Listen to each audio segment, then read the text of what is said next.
A man whose beloved wife leaves him without an explanation is devastated. Then a year later, he discovers the reason behind her decision. Before we continue, please take some time to subscribe to Dailydose, like, and share this video with your friends. It might brighten their day and inspire them to do good. Also keep watching because an important lesson awaits at the end of the video. Ewell was a happy man. He had been married to Felicity for 8 years, and his love for his wife grew with each year. His only woe was that he was finding his job as a top-level executive at an engineering firm increasingly stressful. He came home at the end of each day longing for the moment he could lay down his load and relax with Felicity. One evening he came home and walked into chaos, and his life changed forever. Sam opened the front door and walked in, calling out, "Fee, babes, I'm home." Instead of Felicity's usual cheerful reply, only the sound of strange thumps from the bedroom greeted his arrival. Sam looked around and noticed that the entire house seemed to be in disarray. Pictures were missing from the sitting room, and decorative objects too. Frowning, Sam walked into the bedroom and found his wife flinging pieces of clothing into one of 2 suitcases lying open on their bed. "Fee," Sam cried in distress, "babe, what's happening?" Felicity turned from the wardrobe to face him. Her pretty face was very pale, but her expression was calm and determined. "Hello, Sam," she said. "You're home early today. I'd hoped to be done before you arrived." "Well, a client canceled a meeting, and I thought we could go out to dinner, take in a movie." Sam looked at the suitcases. "What's happening, babe?" Felicity's reply was ice cold, with no trace of emotion. "I'm leaving you." "Sam, it's over." "Over? What are you talking about, Fee?" gasped Sam, reeling as if from a blow from a giant fist. "Please, Fee, if this is a joke, it's not funny."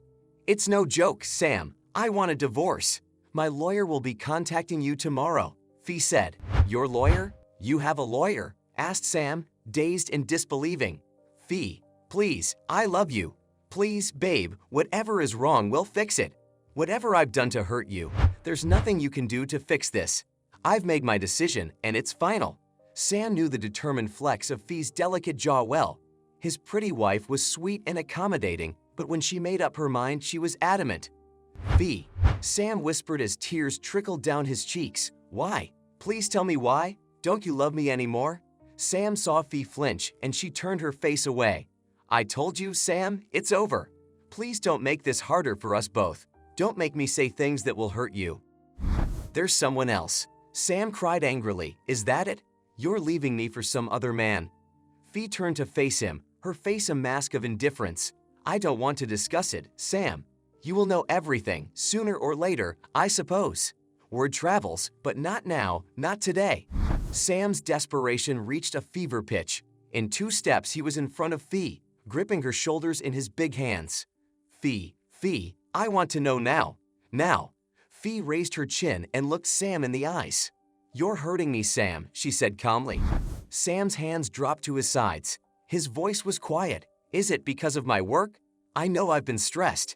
"It's not your work. It's nothing that you did. It's nothing that you can change," Fee replied. "Please don't make this more difficult for us both, Sam. It's just over." Sam turned his back and walked out, walking away from the sight of his beloved wife preparing to leave him. He walked out of the front door and kept walking. He lost track of time, and when he returned it was dark. Fee was gone. Sam walked around the house. Everything that would have reminded him of Fee or their life together was gone. Then on the top shelf of their bookcase, he found a tiny music box. Sam picked it up. He and Fee had bought the music box together on their honeymoon at a flea market in Kingston, Jamaica. It was painted French porcelain, and when Wound played a haunting little tune, Debussy's Clair de Lune. Sam had thought the music sad, but Fee had loved it. Now listening to the chords of the song, Sam started sobbing, his heart breaking. In the morning he dressed for work. He hadn't slept.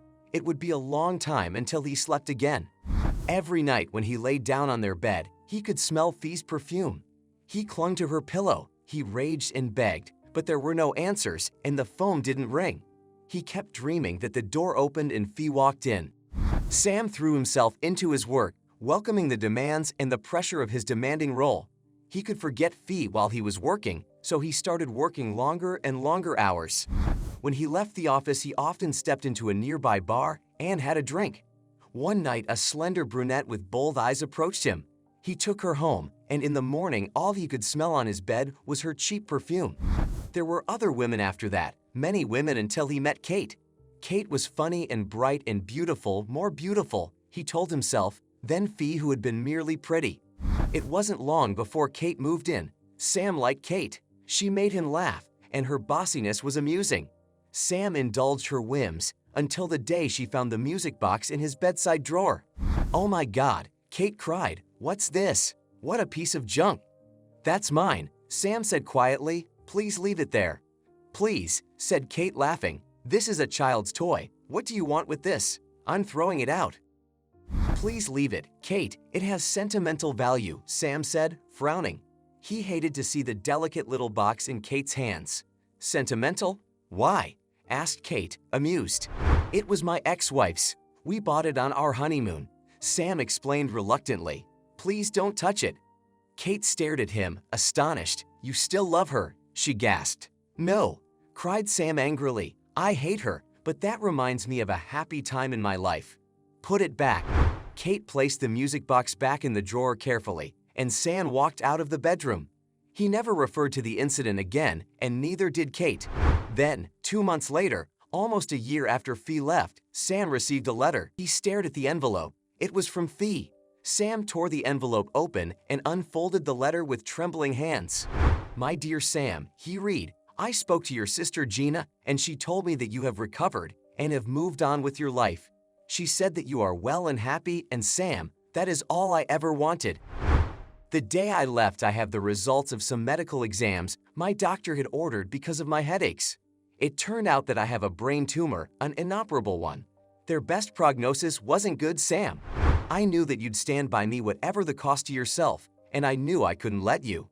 So I had to leave you, even though it broke my heart. I had to make you hate me so you'd move on. I know you found someone, and I'm so glad you're happy. You deserve to be happy, Sam. I love you, now and to my last day. Fee." Sam was sobbing when Kate found him. "Sam," she gasped, "what's the matter?" "My wife," he said. "My wife." "Your ex-wife," Kate said sharply. "You mean your ex-wife?" Sam looked up at her. "My wife, always and forever my wife. I'm sorry, Kate, you were right. I do love her.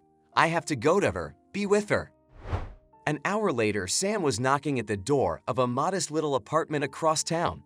After a long moment, the door opened and Sam found himself staring into Fee's pale, thin face. She was so thin, and her head was covered with a colorful wrapped scarf. She looked stunned. "Sam," she gasped, backing away from him. "What are you doing here? How did you find me?" Sam smiled and reached out his hand. The music box rested on his palm, and he wound it, and the sweet, sad notes of Claire de Lune filled the tiny apartment. "I've come to be with you, Fee. I made Gina tell me where you were." "Sam, I told you. I explained in the letter. I'm dying. 2 months, a few weeks," Fee said. "It doesn't matter," Sam told her, reaching for her hands. "Even if it's an hour, I want to be with you. I love you."